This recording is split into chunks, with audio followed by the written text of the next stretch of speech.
My name is Richard, and I never thought the son I raised with every ounce of my strength would one day humiliate me at my own dinner table. I asked for nothing more than a spoon of rice, yet he answered by throwing water in my face while his family laughed. That night, as the water dripped down my shirt, I realized the truth. Silence would no longer be my weakness. It would become my weapon. I had given him my labor, my savings, even my future. But what he forgot was that everything he flaunted still legally belonged to me. What happened next would change his life forever. Before I begin, I want to ask, where are you watching from and how old are you? Please subscribe to Family Betrayal Unmasked to hear more powerful stories like mine. He threw water in my face at dinner when all I asked for was more rice. The cold splash stung less than the silence that followed. My shirt clung to my chest, rice ruined on my plate, and my dignity dripping onto the floor while my own grandchildren watched. For a moment, I thought it must be a cruel joke that my son would laugh and say he was only fooling around. But the look in his eyes told me everything. He wasn't joking. He meant every ounce of that humiliation. That instant felt heavier than the years of hard labor I endured carrying bricks, fixing roofs, and driving through the night. I had built my son's entire world brick by brick, dollar by dollar.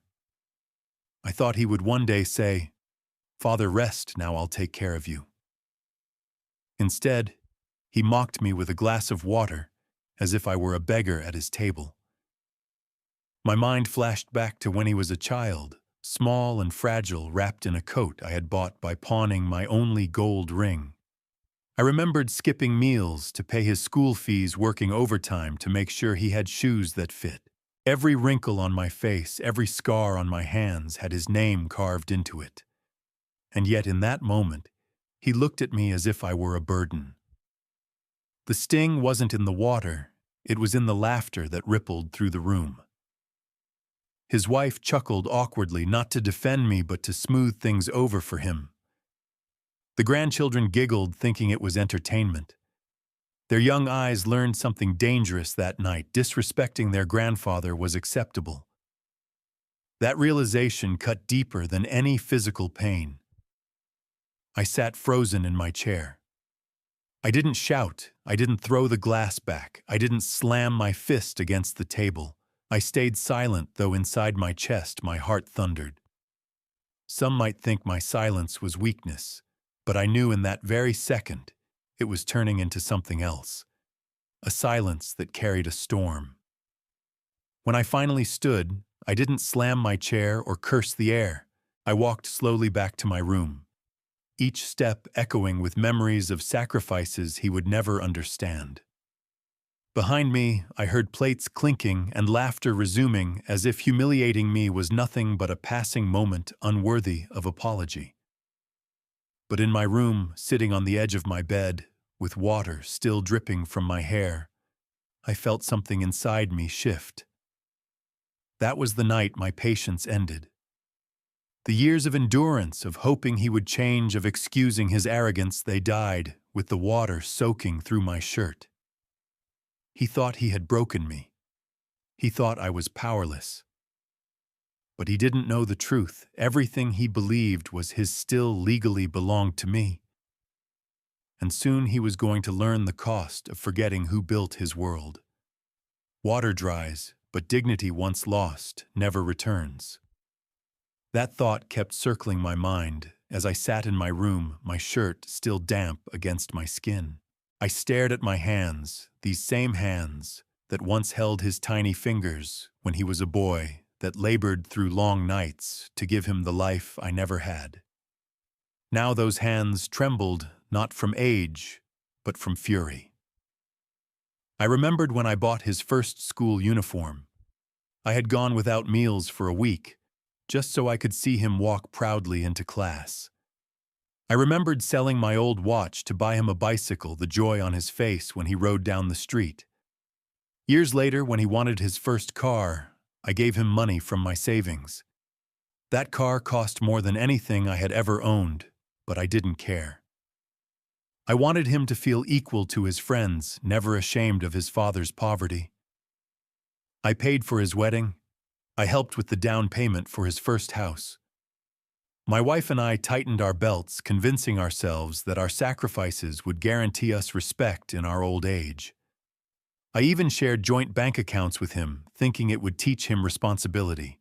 I believed that if he saw his name on those accounts, he would feel pride, gratitude, maybe even duty toward me.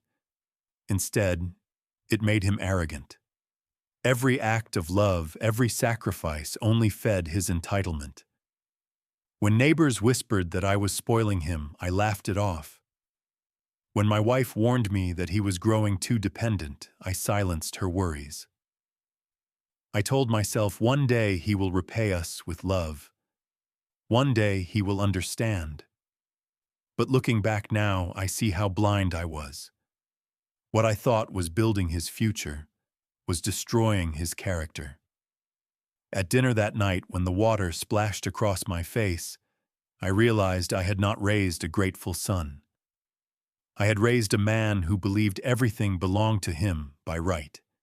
He thought respect was optional, that his father was just another mouth to feed.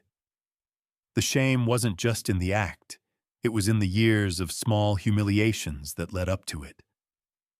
He had rolled his eyes when I shared stories of hardship, as though my struggles were boring. He had sighed loudly whenever I asked for a ride to the clinic. He had mocked the sound I made when my knees gave out. Each moment I excused as stress or youth. But it wasn't youth, it was disdain. And now it had grown into full-blown humiliation at his own dinner table. As I sat there in silence, my chest tight, I finally admitted the truth. My patience hadn't earned me respect. It had only fed his arrogance. He believed my silence meant surrender. But he was wrong. That night, as I wiped the last drops of water from my face, I made a vow. I would no longer be the servant of my own son. I would remind him not with words, but with actions of the power he had forgotten I still held. My silence was mistaken for weakness. That truth burned in me as I lay awake that night staring at the ceiling, the echoes of laughter from the dining room still ringing in my ears. They thought I was asleep. They thought the old man had crawled off humiliated and would simply fade into the background again. But inside, my silence was already changing shape. The signs had been there for years, each one sharper than the last. When I tried telling him stories of my youth, he rolled his eyes, dismissing them as if my sacrifices were nothing more than boring tales. When I asked for small favors like picking up medicine from the pharmacy, he acted as if I had ruined his entire day.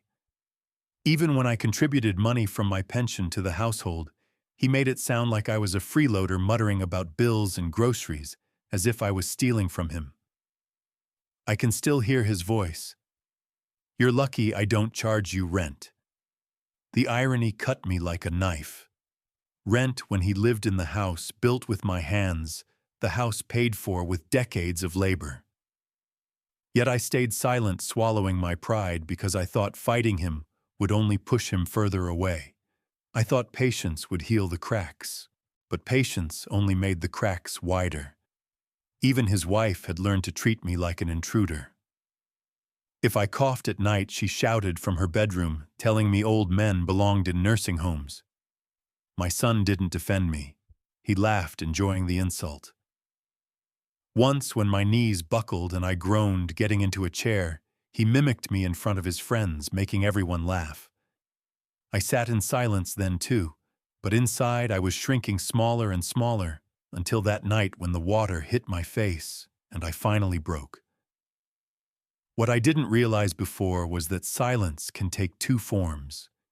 It can be the silence of defeat, or it can be the silence of planning. That night, mine transformed into the latter. I remembered every document carefully stored away, bank accounts, property deeds, investments, all still under my name. I remembered how, out of trust, I had allowed him access, but never ownership. And in that silence, I realized he had mistaken access for power. The truth was, the real power had never left my hands.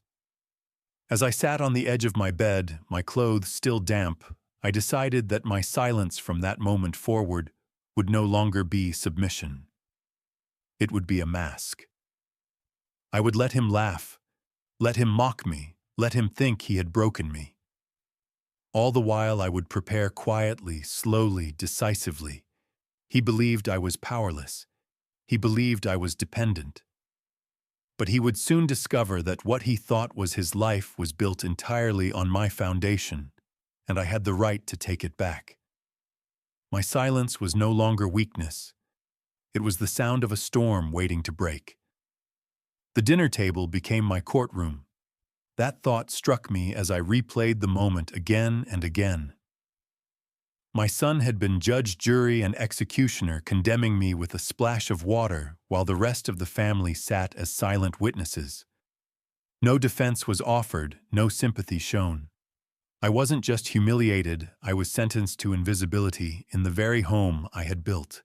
I remember staring at the children's faces that night, their wide eyes filled with amusement instead of concern. They had learned from their father that mocking an old man was entertainment. That realization haunted me more than the water dripping from my chin.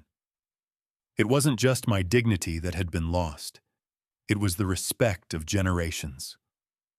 What kind of legacy had I created if my grandchildren thought humiliation was acceptable? After dinner, I walked back to my room, slowly, each step heavy like lead. Behind me, the sound of laughter rose again, as though nothing had happened.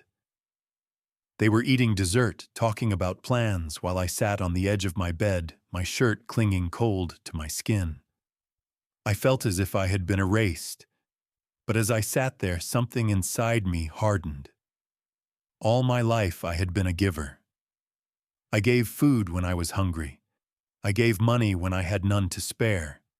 I gave love without demanding it in return. That night I realized giving had turned me into a prisoner. My son didn't see me as a father anymore. He saw me as an obligation he wished he could discard. And yet, as much as he tried to strip me of power, he had overlooked a crucial truth. The deed to the house was still in my name. The bank accounts, though shared, were legally mine. The investments he bragged about were under my control. He believed he was the master of the household, but on paper, in the eyes of the law, everything still belonged to me. That forgotten truth began to pulse like a heartbeat inside me. I sat there in the silence of my room, the humiliation slowly transforming into clarity. The dinner table may have been his courtroom, but the world outside those walls was mine. The law was mine. The finances were mine. The power was mine. He had no idea. For years, I believed silence was strength because it prevented conflict. But that night, I understood silence could also be strategy. He thought I was retreating too old to fight back, but I was already beginning to plan, already rehearsing the moves that would strip him of the arrogance he wore like a crown. My son thought he ended my dignity with a glass of water, but he had only unlocked the storm that would wash away his false kingdom. The dinner table may have been my courtroom, but the final verdict would not come from him. It would come from me. That was the night my patience ended. I repeated those words to myself as I sat alone, the sound of laughter echoing faintly from the other room.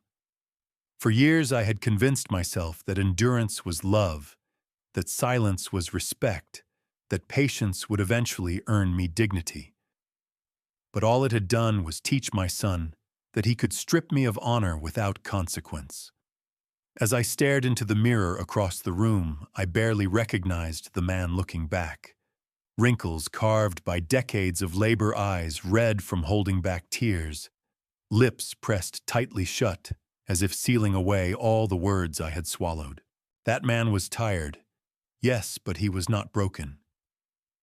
Beneath the exhaustion was something my son had forgotten: strength, quiet but unyielding. I remembered nights when my hands were raw from carrying bricks, when my back ached from loading trucks, when I came home with nothing but enough for my son's tuition or shoes. I remembered selling my prized possessions so he could stand taller among his peers.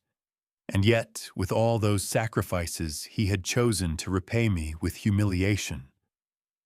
It was in that moment that I realized love without boundaries becomes servitude, and servitude invites disrespect. The water on my face had dried, but the memory burned hot in my chest.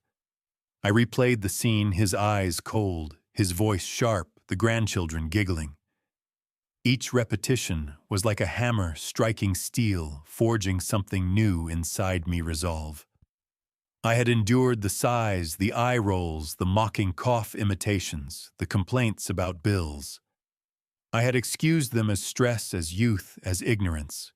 But a glass of water in my face was no longer ignorance, it was a declaration. He had declared me powerless. He had declared himself king of a castle built with my hands. But what he didn't know was that his throne sat on a foundation he never owned.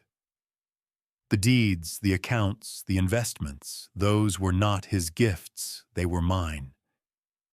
He thought my silence meant surrender, but it meant strategy. And soon that strategy would become action. I made a vow that night sitting in my room with my shirt still damp and my heart still pounding. I vowed that I would no longer be the servant of my own son. I vowed that I would show him who truly held the power, not with fists or shouts, but with signatures and silence. He would wake up one day and discover that everything he thought was his had vanished, and he would have no one to blame but himself. When I finally lay down, sleep didn't come. But for the first time in years, I didn't feel helpless, I felt focused. The humiliation at that dinner table had not broken me, it had freed me. My patience was dead, and in its place was something far more dangerous: determination. He thought he owned what was always mine. That truth sharpened in my mind the next morning, as I sat quietly in the kitchen, sipping a cup of bitter coffee, while my son scrolled on his phone, oblivious. He had no idea that the man he mocked the night before still held the keys to everything he flaunted. His arrogance blinded him to the reality that his so-called wealth was built entirely on my sacrifices, and legally it was still under my name. I had opened joint accounts with him years ago, not because I wanted to surrender control, but because I believed it would teach him responsibility.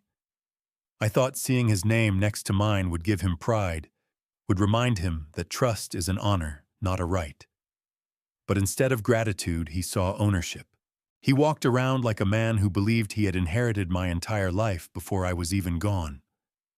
What he didn't understand, and what I had almost forgotten myself, was that joint access is not joint authority. The law still recognized me as the primary holder. Every dollar, every certificate of deposit, every investment bore my name as the foundation. His name was nothing more than an appendage, a convenience, a key I had given him to unlock the door, but never to change the locks. As I stirred the coffee, my eyes caught the reflection of the house around me. Every brick of it had been built with my labor, my sweat, my blood. I remembered the nights I came home with my body aching, collapsing into bed, without dinner, only to rise before dawn and do it all again. This house wasn't a gift to him. It was my life's work. Yet he paraded it around to neighbors as though it were his crown. He even told them he was generous for letting me stay. That memory made my jaw tighten. I realized then that the humiliation at the dinner table wasn't an isolated act. It was the culmination of years of entitlement that I had silently allowed to grow. But if silence had planted the seed of his arrogance, then action would uproot it. He believed I was powerless, a dependent. He had no idea I was still the architect of his so-called kingdom. That morning, while he laughed at some joke on his phone, I looked at him differently. Not as my son, not as my caretaker, but as a man standing on a foundation he didn't own. He thought he had broken me with water, but he had only reminded me of the truth. I still held the deeds. I still held the accounts. I still held the power. From that moment, my plan began to take shape. I would not shout. I would not strike. I would not beg for respect that should have been freely given. Instead, I would use the very tools he ignored, papers, signatures, laws, to remind him who I truly was. He believed he was in control. Soon he would learn that he had been living in an illusion all along. The forgotten truth gave me power. That thought stayed with me as I pulled out the old folder from the bottom drawer of my desk. It was a heavy folder worn at the edges, filled with years of documents, bank statements, property deeds, investment certificates. I had kept them safe, not out of suspicion, but out of habit. Yet as I spread them across my bed, I saw them with new eyes. They weren't just papers anymore. They were weapons. Each document bore my name at the top. My son's name appeared here and there, but always as secondary, always as a courtesy. I had never relinquished ownership. I thought back to the day we had opened those joint accounts. The bank manager, an older man with a sharp suit and sharper eyes, had asked me twice if I was sure. "Are you certain you want your son's name added?" he asked. I smiled, then, proud of the boy I thought I was raising, and answered, "Yes, I trust him." Those words now felt like lead in my chest. I sat at the table, papers spread before me, and I felt something shift. For years, I had believed my silence was weakness, but now I saw it clearly. Silence had preserved my position. My son assumed he had inherited control, but the truth was far different. The law still recognized me as the sole authority. He thought arrogance made him powerful. In reality, the power had never left my hands. That afternoon, I picked up the phone and dialed the bank. The familiar voice of the manager answered, warm and respectful. "Mr. Carter," he said, "how can I help you today?" I cleared my throat, steadying my voice. "I want to confirm something," I told him. "On the joint accounts with my son, do I still retain primary authority?" He didn't hesitate. "Yes, sir. You are the sole primary holder. All transfers, closures, or changes require only your signature. Your son has access, but no rights." Hearing those words was like lifting a weight off my shoulders. My chest, still tight from nights of humiliation, finally loosened. For the first time in years, I felt in control. The manager's tone grew curious. "Is there something you'd like to arrange?" I paused, then spoke calmly. "Yes.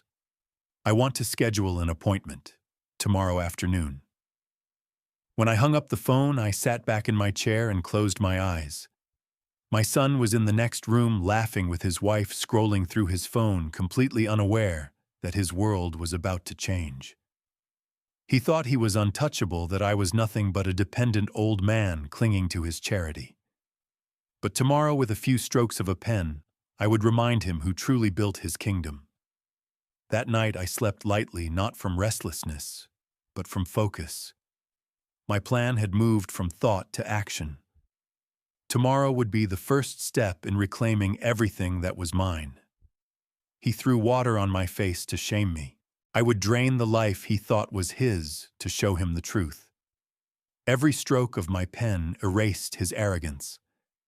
Those words pulsed through my mind as I walked into the bank the next afternoon. The air was cool, the faint smell of polished wood and ink filling the lobby. People bustled around, but I walked slowly, deliberately, as if carrying a lifetime of decisions in my briefcase. The bank manager, Mr. Hill, greeted me with a firm handshake. He had known me for years, watched me deposit paycheck after paycheck. and he looked at me now with quiet respect. "Mr. Carter," he said, "please come in." His office was lined with certificates and photographs, symbols of stability and permanence. As I sat across from him, I opened my folder, spreading the documents across his desk. Property deeds, account statements, investment papers, years of my labor transformed into ink and signatures. "I want to make changes," I said evenly. He adjusted his glasses and nodded. "Of course. What would you like to do?" I leaned forward. "I want every dollar from the joint accounts transferred into a new account. My name only, no access for anyone else. And I want his cards canceled." For a moment, Mr. Hill studied me as if weighing my calm tone against the gravity of my request. Then he nodded. "That is your right. We can begin immediately." He slid the forms across the desk. The papers felt heavy in my hands as though each page carried the weight of every sacrifice I had made for my son. I picked up the pen, my grip steady. Stroke by stroke, line by line, I signed. With each signature, I wasn't just moving money, I was reclaiming my dignity. The manager's assistant entered, carrying stacks of documents for me to initial. Page after page, I erased my son's illusion of power. He had strutted around, boasting to neighbors, throwing parties, living as though fortune was his birthright. But in less than an hour, the foundation of his arrogance was slipping quietly away. When the final paper was signed, Mr. Hill looked up. "It's done. The funds are now secured under your name only. His access is terminated." He paused, lowering his voice. The balance moved was $3.1 million. $3.1 million, decades of labor nights, of sweat years, of sacrifice. My son thought it was his fortune. He thought it was proof of his independence. Now it was gone from his hands, secured where it should have always been with me. As I stood to leave, Mr. Hill shook my hand firmly. "You've made a wise choice," he said. I nodded, though I felt no triumph, only clarity. Outside, the afternoon sun glared, the city humming with life. I walked down the steps of the bank feeling lighter than I had in years. At home that evening, my son laughed on the couch, watching television, completely unaware that his kingdom had crumbled while he sipped soda. He would find out soon enough. I poured myself a glass of water, sat silently, and tasted freedom. He had drenched me with humiliation. I had repaid him with silence and signatures. The house he claimed as his kingdom was really my weapon. That truth echoed in my thoughts the day after I emptied the accounts. Taking back the money was only the first step. If I wanted to sever every rope he thought tied me down, I needed to secure everything: deeds, investments, legal protections. He had mocked me for years, as if I were living in his house. Soon he would realize the bitter truth: the roof over his head was never his to begin with. I pulled out the property deed, yellowed but intact, my name printed in bold. Every brick of that house came from my sweat. Every wall carried echoes of nights I returned home too exhausted to speak. Yet my son strutted through it, as if he had laid the foundation himself. I folded the paper carefully, slipping it into my briefcase. This deed would be my silent strike.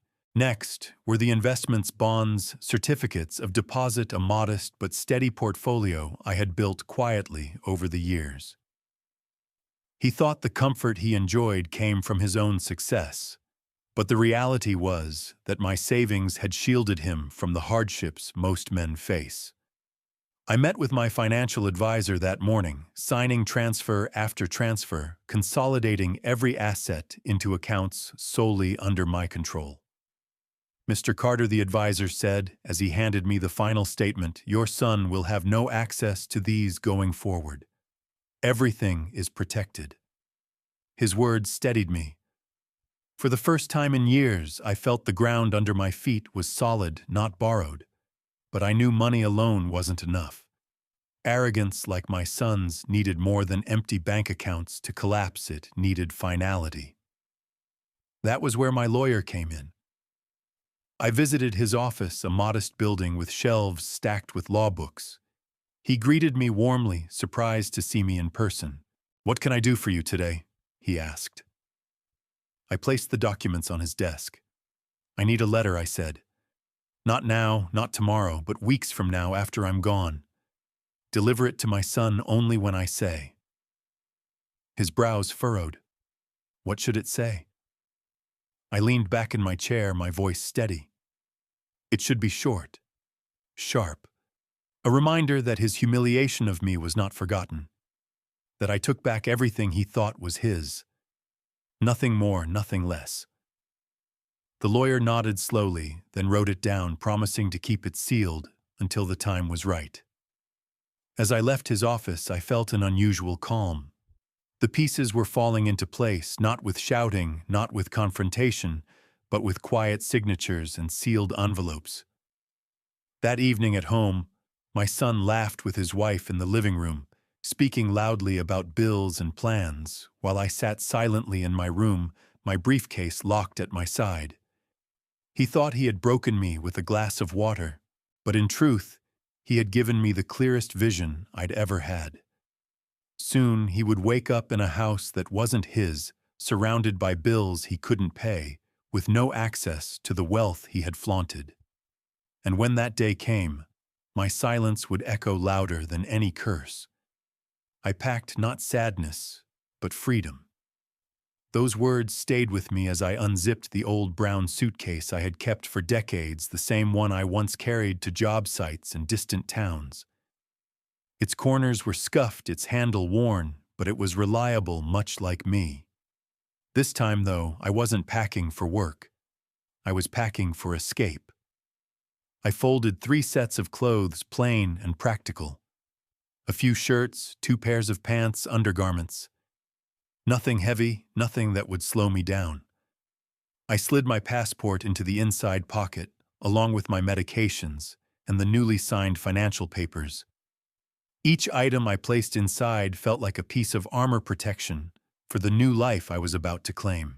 As I packed, I looked around my room. The bedspread was faded, the curtains thin, the walls lined with cracks. To anyone else, it would look like a place of rest. But to me, it had become a cage, a place where every cough was mocked, every request dismissed, every glance filled with disdain.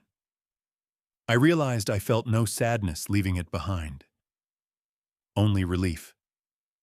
That night, I sat on the bed with the suitcase closed at my feet, listening to the sounds of the house. My son laughed loudly at a show on television. His wife chimed in. The children ran through the halls. They believed life was secure, unshakable, that tomorrow would look like today. They had no idea that tomorrow would be the beginning of their downfall. I booked the flight online, my fingers steady as I typed in the details. A one-way ticket to a coastal town overseas, a place where no one would know my name or my story. I chose a seat by the window. I wanted to see the world shrink beneath me as I left it all behind.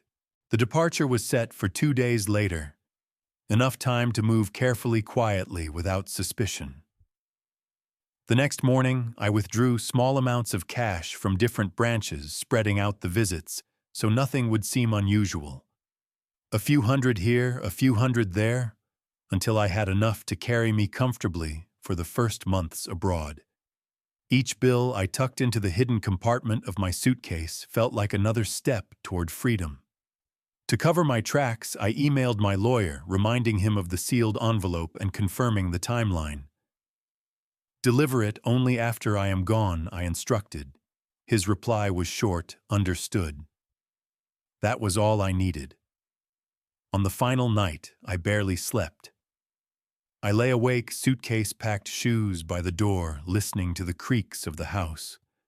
The laughter from the other room felt distant, irrelevant, as though it belonged to strangers. My son thought I had retreated into silence. He thought I was broken, but in reality, I was waiting, timing my exit perfectly. At dawn, when the house was still asleep, I lifted the suitcase and stepped outside. The cool morning air filled my lungs sharper and cleaner than it had in years. I closed the door quietly behind me, not out of courtesy, but out of finality. I was leaving not just the house, but the role they had forced on me. For the first time in decades, I felt like a free man.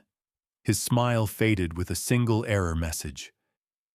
That was the moment the unraveling began.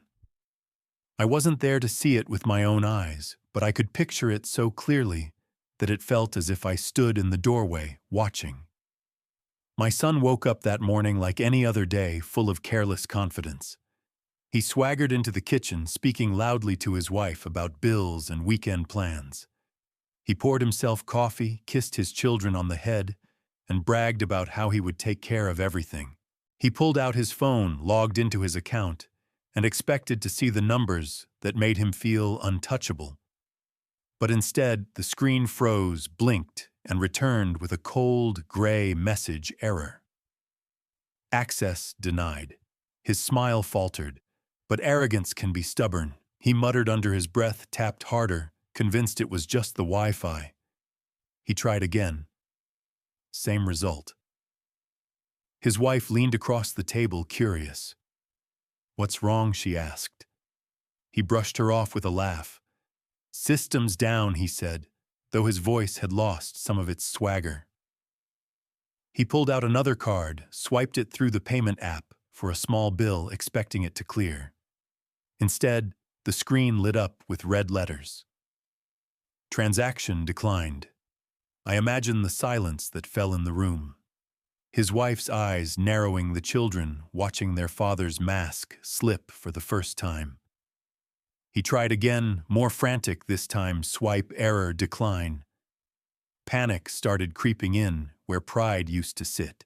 For a man who lived his entire life believing money made him untouchable, those error messages must have felt like shackles tightening around his chest. He picked up the phone and called the bank, his voice rising as he rattled off his details. On the other end, the officer responded calmly, explaining what I already knew. "I'm sorry, sir, but you no longer have access to these accounts. The primary holder has revoked your rights." The words must have cut deeper than any insult I could have delivered to his face. His arrogance had been propped up by the illusion of ownership, and now that illusion was gone with a few signatures. He raised his voice, demanding to speak to a supervisor, insisting there had been a mistake. But the answer remained the same. He was nothing in the eyes of the bank. His access was permanently revoked. His wife pressed him, her voice sharp now. "What do you mean, revoked? What happened to the money?" For years, she had enjoyed the comfort without asking questions, assuming the security came from her husband.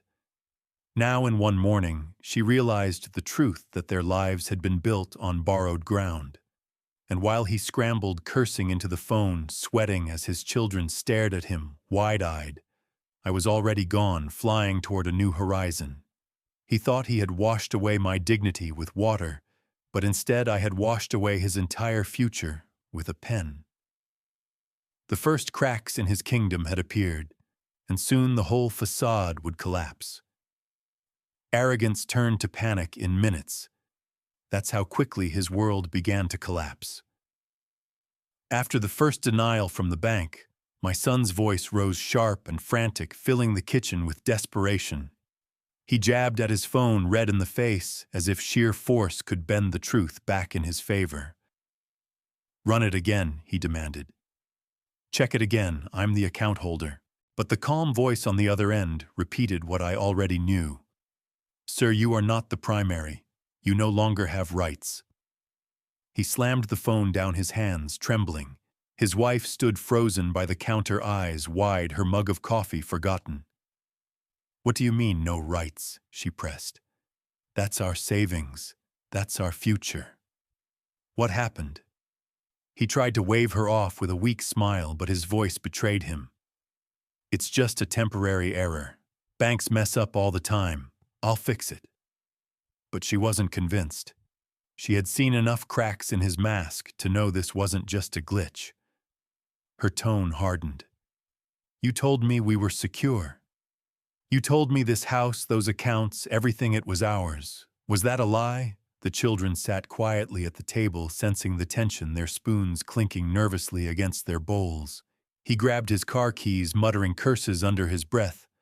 I'll go down there myself. They'll straighten it out. His wife crossed her arms, blocking his path. Don't you dare walk out of here until you tell me the truth. Was this money ever yours? The question hung in the air like a blade, sharp and cold.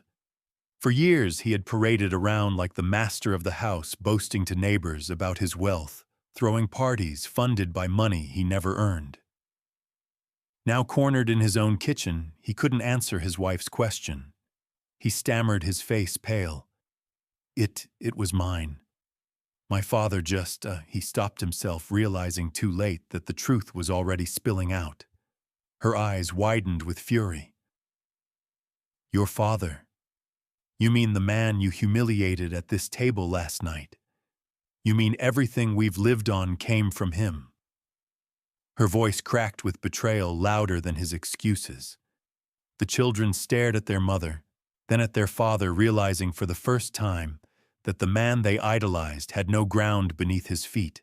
He tried again to defend himself, raising his hands, but the damage was done. The illusion was shattered. His wife shook her head, disgust clear in her eyes. You mocked him, treated him like dirt, and now you expect me to believe this will all work out. You've destroyed us. In that moment, his arrogance was gone. What replaced it was fear, the kind of fear a man feels when he realizes his throne was built on borrowed wood, and the carpenter has taken back every nail. He had called the bank to prove his power, but all he proved was that he had none. His wife saw it. His children saw it. And now he couldn't hide from the truth. The children saw their father powerless. That image alone was worth more than any revenge I could have spoken aloud. For years they had laughed when he mocked me, copying his sneers and groans, thinking it was acceptable to humiliate their grandfather. But that morning, as his face turned pale and his voice cracked with panic, they sat silent, their spoons, forgotten eyes wide with confusion and fear. My son stormed through the house, slamming doors, calling my name, as though I were hiding somewhere waiting to explain myself. Dad, he shouted, his voice echoing down the hallway. Where are you? We need to talk. He rushed into my room, expecting to find me sitting quietly on the bed, the way I always did after one of his humiliations. But instead, the bed was neatly made, the shelves bare, the closet empty. My suitcase was gone. My documents were gone. My presence was gone. The silence that met him in that room was louder than any lecture I could have given. It was the silence of finality. He yanked open drawers, tossed blankets aside, searching for some trace of me. Dad, where the hell are you? His children hovered at the doorway, frightened now, watching their father unravel. His wife stood behind them, her face a mixture of anger and disbelief. She had warned him once before not to push me too far, but he never listened. Now she saw the result. He picked up his phone and dialed my number, his voice shaking as it rang. Pick up, Dad. Come on. We can fix this. But the call went straight to voicemail. He tried again and again until frustration turned to dread. He sent message after message, first anger, then excuses, then begging. What have you done? You can't do this to me.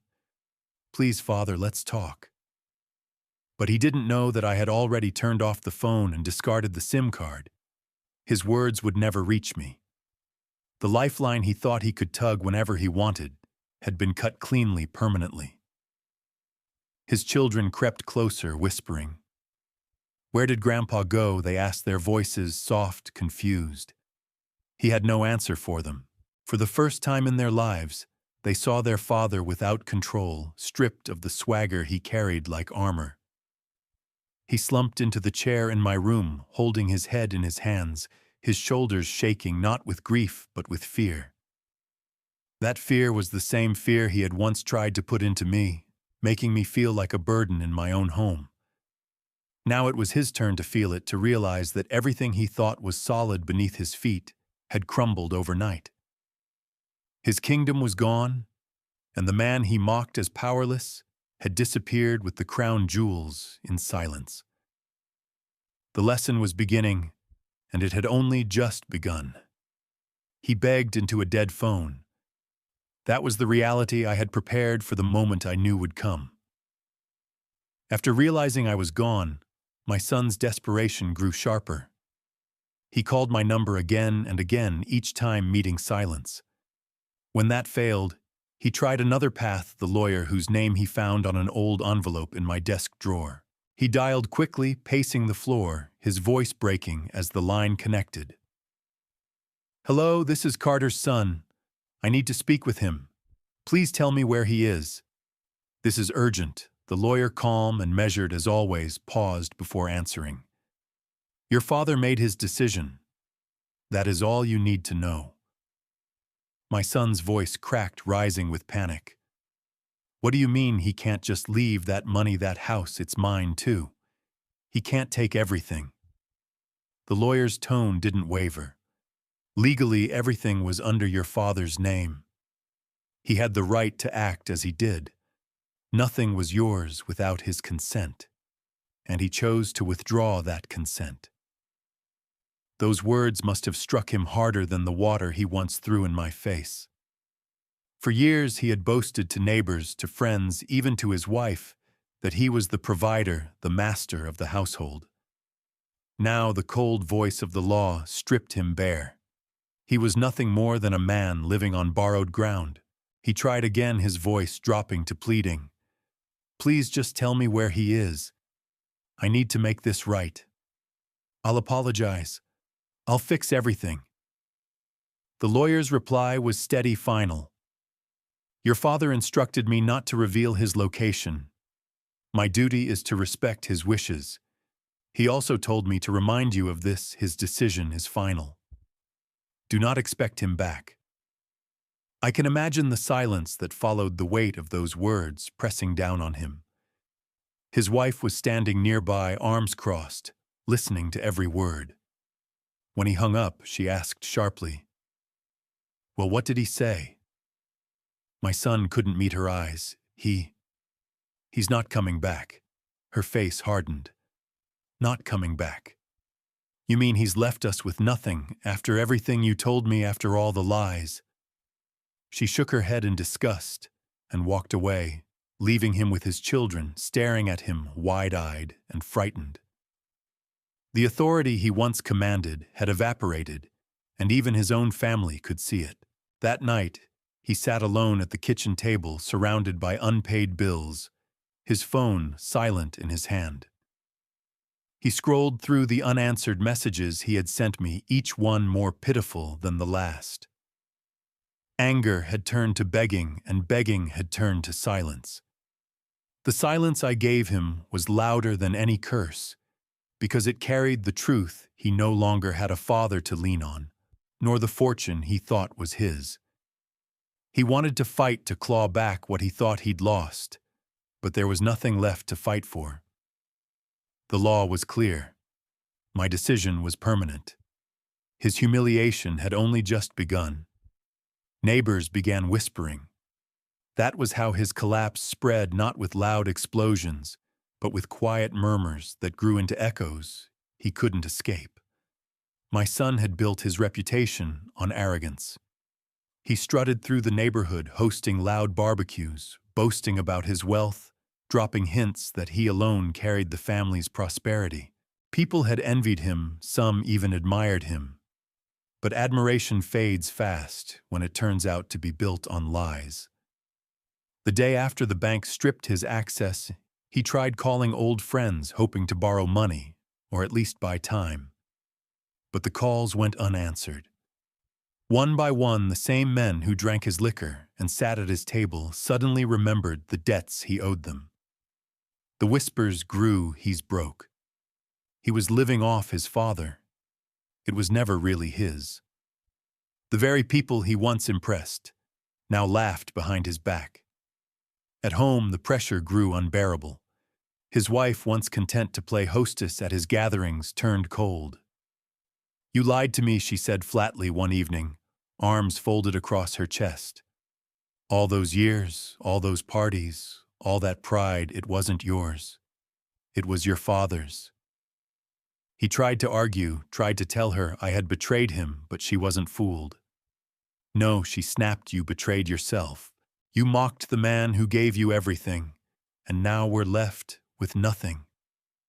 Their arguments grew louder each night, spilling into the hallways where the children huddled silent and afraid.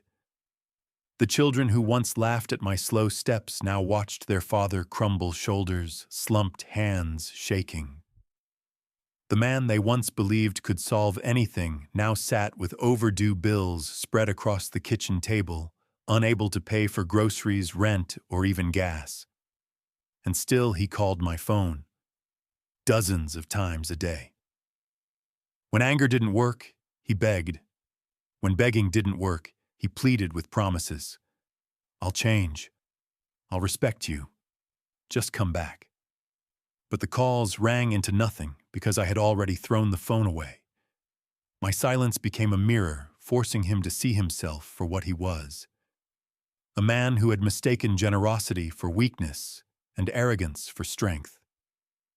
The neighbors saw him differently now. They noticed the car repossessed from the driveway, the lights turned off for days at a time, the deliveries that never came.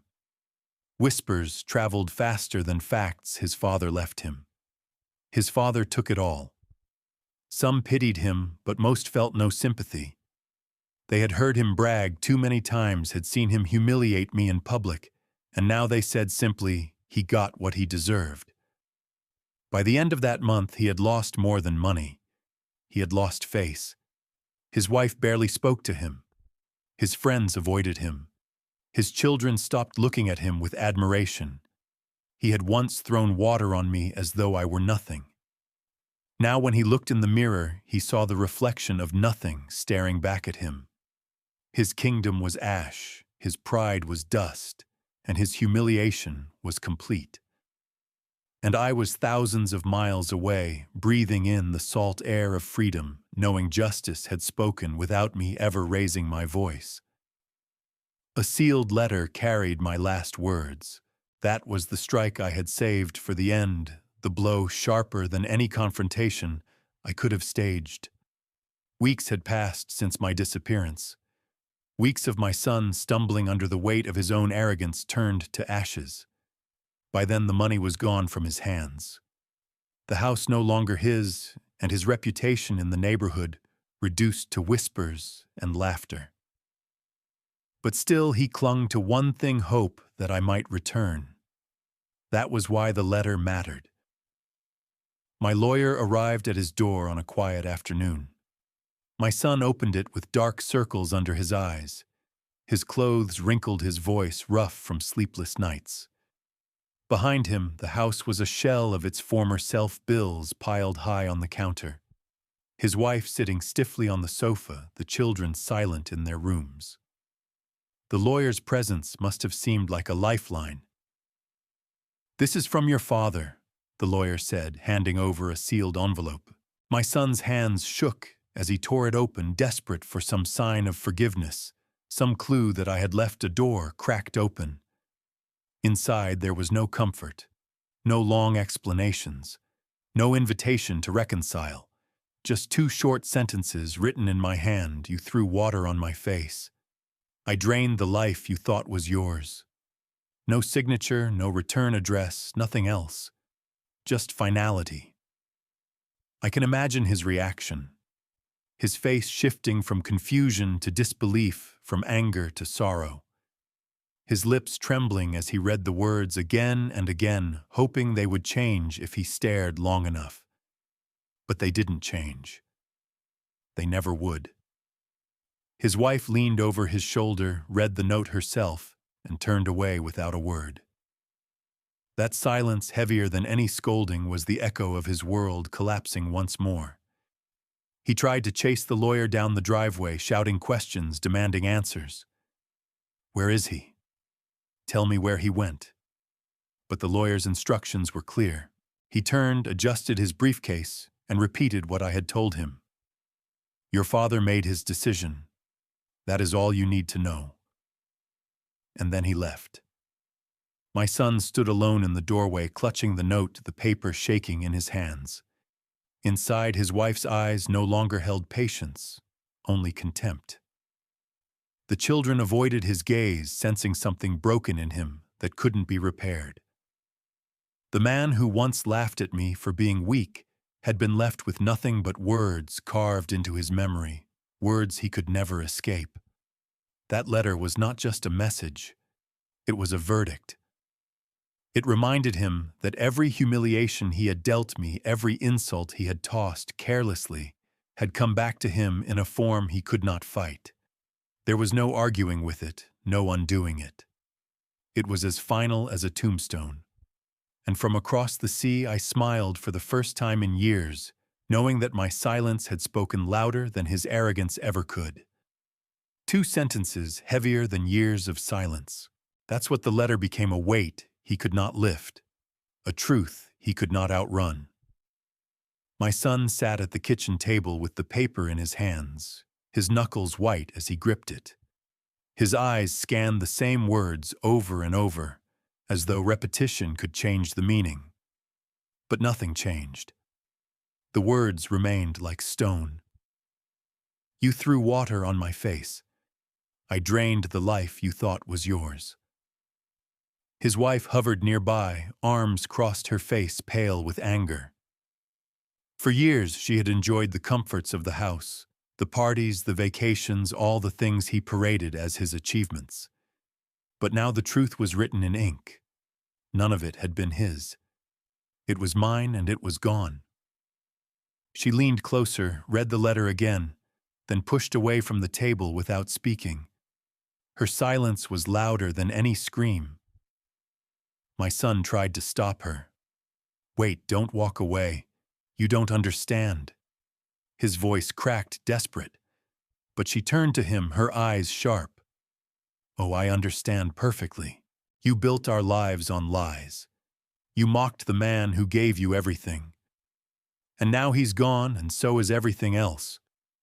What's left except shame?" The children watched from the hallway, their small faces peeking around the corner. For the first time, they weren't laughing at his jokes or mimicking his arrogance.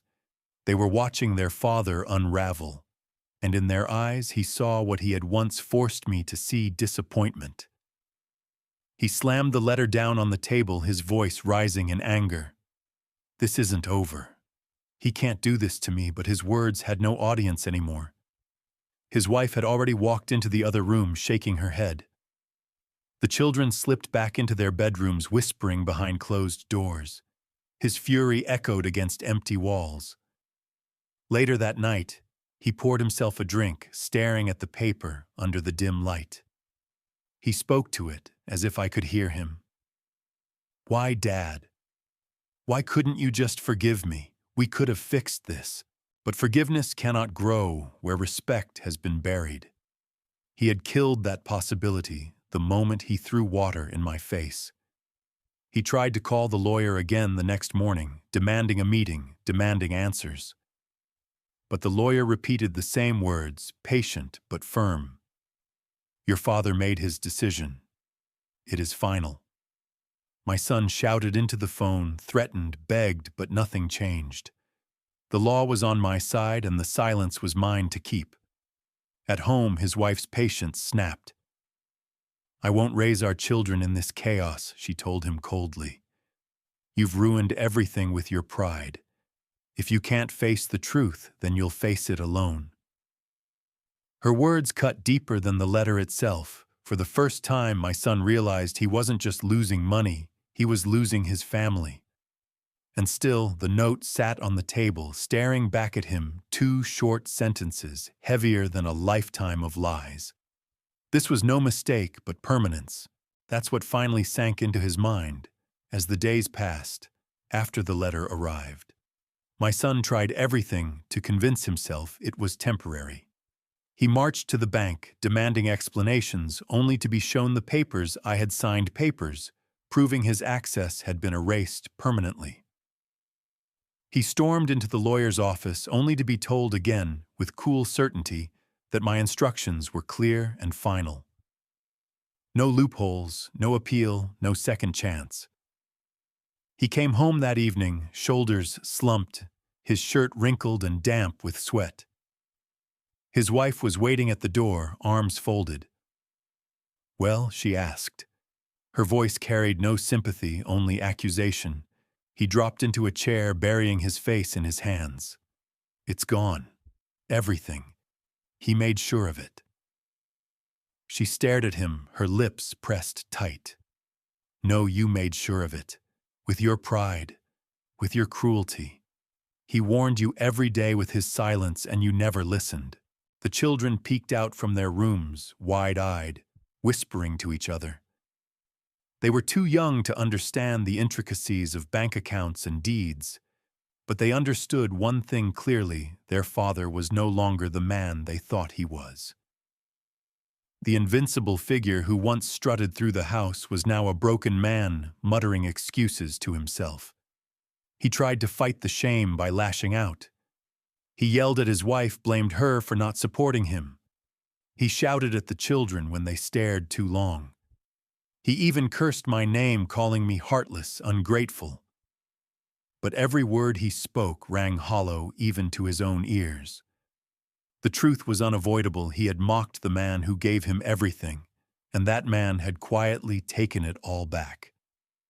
His wife began spending more time away from home, visiting her parents, staying late at work, anything to escape the suffocating atmosphere. When she did speak to him, her words were sharp and final.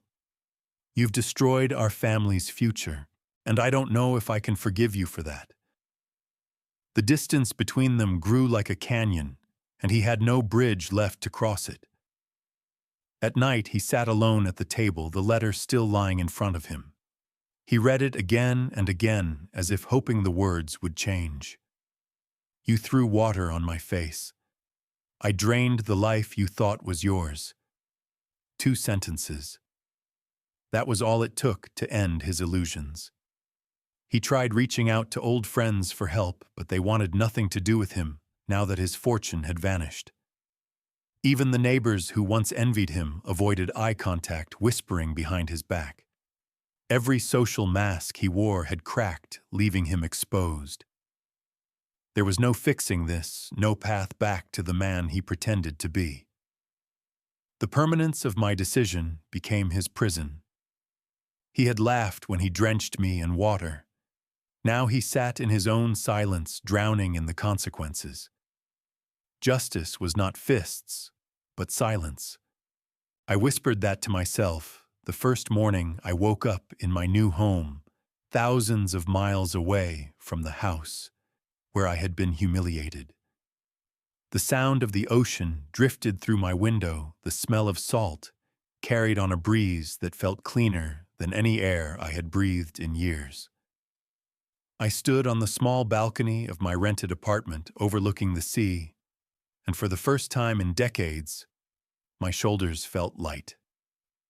The town was quiet, a place where no one knew my name, no one cared about my past, and no one called me a burden. The neighbors greeted me politely, but never pried. At the corner cafe, the waiter served me coffee without judgment in his eyes. I walked along the beach in the evenings, watching the waves crash against the rocks, and each step felt like reclaiming a piece of my dignity. I had not come here to live extravagantly. My meals were simple bread soup, fresh fish from the market. My apartment was modest, with just enough furniture to feel comfortable, but it was mine, untouched by arrogance or entitlement. Every bite I ate, every bill I paid, every sunrise I watched reminded me that I was free from the cage my son had built for me. Sometimes, while sitting on the balcony, I thought of him. I imagined his face as he read the letter, his hands trembling, his wife's silence louder than any scolding. I pictured him pacing the kitchen, his children watching the once proud man reduced to begging a lawyer for answers. For years, he made me feel small in my own house. Now he was the one shrinking while I expanded into peace. I did not smile at his suffering. That was never my goal. Revenge to me was not about watching him grovel. It was about restoring balance. He had taken my dignity in front of his family. I had taken back the life he thought was his. We were even now, though the scars he left on me would never fully fade. The lawyer wrote to me once, weeks after I left. He didn't share details, just reassurance that my instructions had been followed, that everything was now secure under my sole name. He ended the note with a single sentence. "Your silence has spoken louder than any words could." That line stayed with me.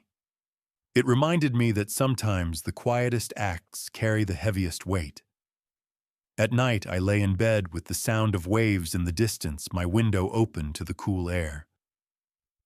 I thought back to that dinner table, to the cold water dripping down my face. The humiliation was still there, etched in memory, but it no longer ruled me. I had turned it into something else: resolve, action, freedom. Justice had not come from shouting, from fighting, from public confrontation. It had come from silence, from patience finally sharpened into action. My son believed he had silenced me, but in truth it was my silence that had ended him. He will remember the water forever. That was the punishment he never expected, the memory that would haunt him, more than the loss of money, more than the whispers of neighbors, more than the coldness of his wife. The water he splashed across my face that night was no longer just an act of disrespect. It had become the symbol of his downfall. Every time he lifted a glass, every time he poured a drink, he would see that moment, replay the moment he chose arrogance over love. I had left him with nothing but 2 sentences on a slip of paper. Yet those sentences weighed more than all the money I had taken back. You threw water on my face. I drained the life you thought was yours. No lawyer, no bank, no neighbor could soften those words. They were etched into his pride, like a scar, permanent and undeniable. From across the ocean, I lived my days quietly. I walked the shoreline at dawn, the waves lapping at my feet, and each step reminded me that I had reclaimed not just my savings, but my dignity. At the cafe, the locals nodded to me kindly, never asking who I had been or what story I carried. In their silence, I found peace. I sometimes wondered what he told his children. Did he admit the truth that he had mocked the man who built his world and lost everything because of it? Or did he spin another tale, blaming me for abandoning him? Either way, the lesson remained. They had seen the cracks in his mask, the fear in his voice, the collapse of a man who once acted untouchable. Whether he admitted it or not, they knew. His wife's silence, too, must have stung him more than any argument.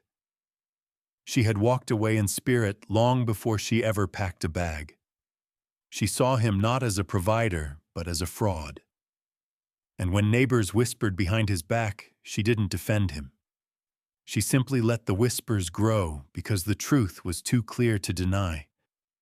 I did not need to be there to witness his collapse. I did not need to hear his cries or see his tears. That was never the justice I wanted. The real justice was knowing he could never escape the memory of his arrogance, never rebuild the empire he thought was his, never again look at me as weak. I had reclaimed the truth without ever raising my voice. As I watched the sun set beyond the horizon, painting the sky in shades of red and gold, I knew the story had closed. My son had lost everything because he could not give the smallest thing respect. And for the rest of his life, every time he remembered that night, he would remember the water. And he would remember that silence was the storm that destroyed him. In the end, my story was never about money. It was about dignity, about the respect that every parent deserves after a lifetime of sacrifice.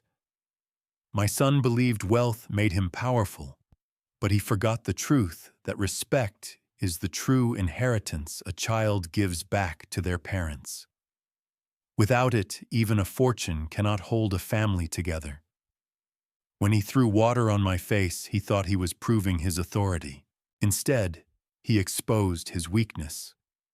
And when I quietly reclaimed everything he thought was his, I wasn't taking revenge for revenge's sake. I was reminding him and anyone who watched that arrogance has consequences, and that silence can sometimes be the sharpest blade. If you are a parent listening to this, I hope you remember your worth. You are not a burden. You are the foundation. And if you are a son or daughter, ask yourself honestly, do you treat your parents with the dignity they deserve, or do you take their sacrifices for granted? I want to ask you now, have you ever faced a moment where respect was denied to you by someone you loved? How did you respond? What lesson did it leave behind? Share your thoughts in the comments. I want to hear your stories. If this story touched you, please like, subscribe, and share. Respect is not weakness. It is the bond that holds families together. Thank you for listening.